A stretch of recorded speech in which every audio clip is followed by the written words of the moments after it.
હવે દક્ષિણ ગુજરાતની શું સ્થિતિ છે એ આપના સુધી પહોંચાડીએ। દક્ષિણ ગુજરાતમાં સતત વરસાદ વરસી રહ્યો છે।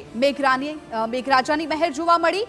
સવારથી અત્યાર સુધી દક્ષિણ ગુજરાતમાં 5 ઇંચ કરતા વધુ વરસાદ પડ્યો।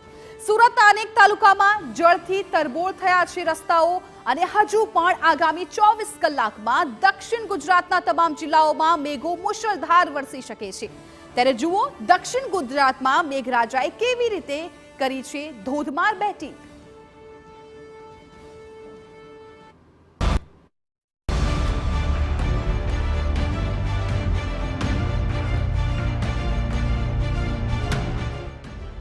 દક્ષિણ ગુજરાતમાં ધોધમાર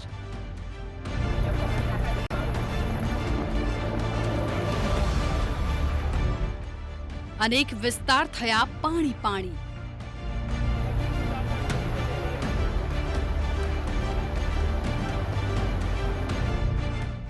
સુરતમાં સૌથી વધુ 5 ઇંચ વરસાદ।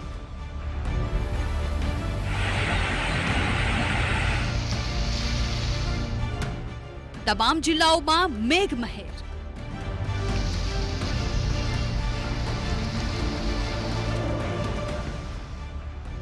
દક્ષિણ ગુજરાતમાં પણ વરસી રહી છે મેઘરાજાની અવિરત મહેર।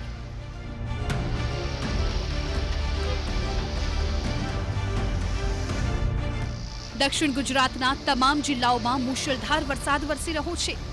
જો કે સુરત શહેર અને જિલ્લામાં સૌથી વધુ વરસાદ ખાબક્યો છે, જેને કારણે સુરતના અનેક વિસ્તારો પાણી પાણી થઈ ગયા છે। વહેલી સવારથી સુરતમાં વાદળો છવાયા હતા અને ત્યારબાદ ધોધમાર વરસાદ ખાબક્યો, જેમાં શહેરમાં રાંદેર વિસ્તારમાં 4 કલાકમાં 3 ઇંચ, જ્યારે વરાછામાં 2.5 ઇંચ વરસાદ નોંધાયો છે। ભારે વરસાદને કારણે ઠેર ઠેર પાણી ભરાયા હતા। હવામાન વિભાગે સુરત જિલ્લામાં ધોધમાર વરસાદની આગાહી કરી હતી। તે પ્રમાણે જ મેઘરાજાએ સુરતને ઘમરોળ્યું છે। જો કે ધોધમાર વરસાદ પોતાની સાથે મુશ્કેલી લઈને પણ આવ્યો છે। સાથે સાથે સુરત મહાનગરપાલિકાનો પ્રી-મોન્સૂન પ્લાન પણ ધોવાઈ ગયો। સુરત શહેરની અંદર જે રીતે વરસાદ પડી રહ્યો છે અને તેના કારણે અનેક વિસ્તારોની અંદર જે પાણી ભરાવાની જે સ્થિતિ છે તે સર્જાઈ રહી છે, કારણ કે સુરત મહાનગરપાલિકા દ્વારા જે પ્રી મોન્સૂનના જે દાવા કરવામાં આવ્યા હતા તે ક્યાંક ને ક્યાંક ખાડે જતા હોય તે રીતના દ્રશ્યો છે તે સતત સામે આવી રહ્યા છે। ખાસ કરીને કતારગામ વિસ્તારની વાત કરીએ, ડભોલી વિસ્તારની વાત કરીએ તો હજુ તો જે સામાન્ય વહેલી સવારે જે વરસાદ પડ્યો છે અને રોડ ઉપર ઘૂંટણ સુધીના જે પાણી છે તે ભરાયા છે। અત્યારે જે વરસાદે જે વિરામ લીધો છે ને ત્યારે પાણી ધીરે ધીરે ઉતરવાનું જે શરૂ થયું છે, પણ મહત્વની વસ્તુ એ છે જ્યારે ભારે વરસાદ પડતો હોય છે ત્યારે ઘૂંટણ સુધીના રોડ ઉપર આજે ડભોલી વિસ્તાર છે, હરિદર્શનનો જે ખાડોનો જે રોડ છે ત્યાં પાણી ભરાતા હોય છે અને તેના કારણે અનેક લોકોએ મુશ્કેલીનો જે સામનો છે તે કરવો પડતો હોય છે। સ્થાનિક લોકો છે તેમની સાથે વાત કરીશું। કઈ રીતની સમસ્યા, કઈ રીતે પાણી ભરાઈ રહ્યા છે? હા, અત્યારે થોડું પાણી ઓછું થયું છે, બાકી અહીંયા વર્ષોથી જ્યારે પણ વરસાદ આવે એટલે કમર સુધી, ગોઠણ સુધીના પાણી હોય। અહીંયા સ્કૂલો પણ આવેલી છે, એટલે અહીંયા છોકરાઓને સ્કૂલે આવવું હોય તો તમામ વાહન વ્યવહાર પણ બંધ થઈ જાય અને છોકરાઓ બિચારા સાયકલો લઈને, પોતાનો થેલો લઈને યા તો ઘરે પાછા જતા રહે યા તો ખંભે એનું દફતર મૂકી અને એટલા કમર સુધીના પાણીમાં ભીના કપડે અહીંયા સ્કૂલે આવે છે।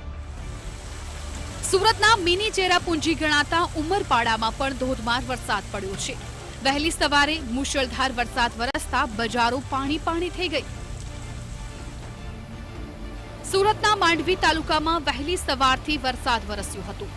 માંડવીમાં આવેલો ગોળધા ડેમ ઓવરફ્લો થયો છે। ડેમ ઓવરફ્લો થતા ખેડૂતોમાં ખુશીનો માહોલ છવાયો છે। વરસાદના પ્રથમ રાઉન્ડમાં ડેમ છલકાયો છે। ચોમાસાની શરૂઆતથી જ દક્ષિણ ગુજરાતમાં મુશળધાર વરસાદ વરસી રહ્યો છે, ત્યારે દક્ષિણ ગુજરાતના અલગ અલગ જિલ્લાઓમાં અત્યાર સુધી કેટલો વરસાદ વરસ્યો છે તેની વાત કરીએ તો ભરૂચમાં 29%, નર્મદામાં 18%, તાપીમાં 21%, સુરતમાં 28%, નવસારીમાં 25%, વલસાડમાં 20% અને ડાંગમાં 21% વરસાદ નોંધાયો છે। દક્ષિણ ગુજરાતમાં હજુ પણ ધોધમાર વરસાદ પડી શકે છે।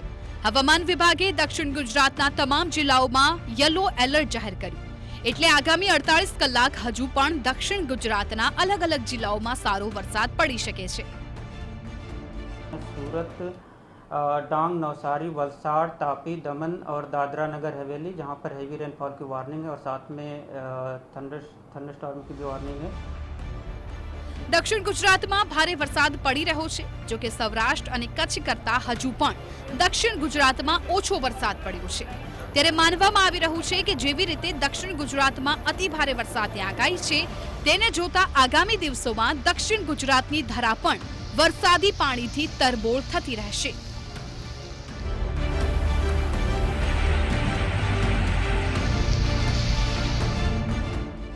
સુરતથી બળદેવ સુથાર સાથે બ્યુરો રિપોર્ટ TV9।